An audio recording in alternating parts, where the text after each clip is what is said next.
তো হে এভরিওয়ান, আজকে আমরা নিয়ে আসছি আর একটা নতুন ব্লগ। তো আজকে আমরা চলে এসেছি শান্তিনিকেতনের স্টেশনে। তো এখান থেকে ফাইনালি আমরা নেমে চলে যাবো শান্তিনিকেতন। তো আজকে আমরা গল্প শান্তিনিকেতন তোমাদেরকে ঘুরে দেখাবো।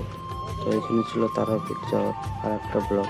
তো ফাইনালি আমরা চলে এসেছি সেই জায়গা, যেটা হচ্ছে রবীন্দ্রনাথের জায়গা, শান্তিনিকেতন। তো এখানে আমরা চলে গেছিলাম ফ্যামিলি নিয়ে। তো এখান থেকে ঘুরে দেখাবো, তো তোমরা ভিডিওটা দেখতে দেখো, ফুল ওয়াচ করো। খুবই একটা সুন্দর জায়গা।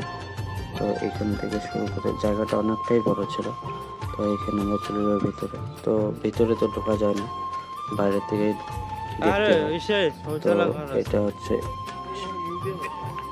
তো এখান থেকে আমরা চলে যাবো আর একটা জায়গায়, খুবই সুন্দর জায়গা, যেটা অনেকেই দেখেছো। সেটা জায়গাটার নাম হচ্ছে সোনারঝুরি ঘাট। তো সেই সোনারঝুরি ঘাটের ভাইরাল জায়গা, এখানে আমরা যাব। এখানে যাই কিছু কেনাকাটা করবো, কিন্তু সেই জায়গাটা ঘুরেও দেখাবো। তো ভিডিওটা দেখতে থাকো।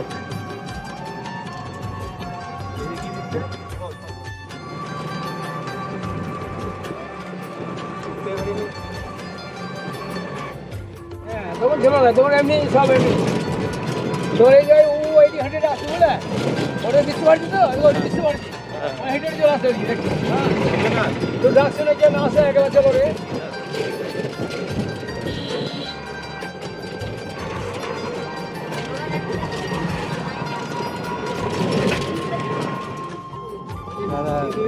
বাহা বাহা হই না অমিতাভ বচ্চনে, হেমা মালিনী, ধর্মেন্দ্র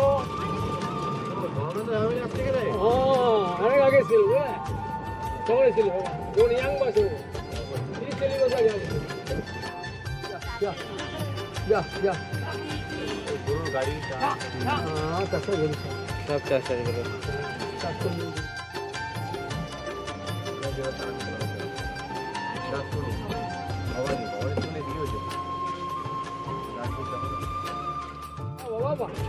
ভালোবাসি কোথায় কোথায় বেড়ে বুঝলে, এটা হাট, ওইদিকে হাট। এই যে বসতেছে হাটের দোকান বসছে, শুরু হচ্ছে কেবল, হাট শুরু হবে। এইটারই ভিডিও দেখছিলাম, এটা ভাইরাল হয়েছিল হাটটা। এটা হচ্ছে খয়টা, যেটা বেদের মেয়ে দিয়েছিলাম ফিটিংটা হয়েছিল, গাছের গুহাতে। এটা বেদের মেয়ে দিয়েছিলাম গুহা, বুঝলে? হ্যাঁ এই গুহাতে এটা খয়।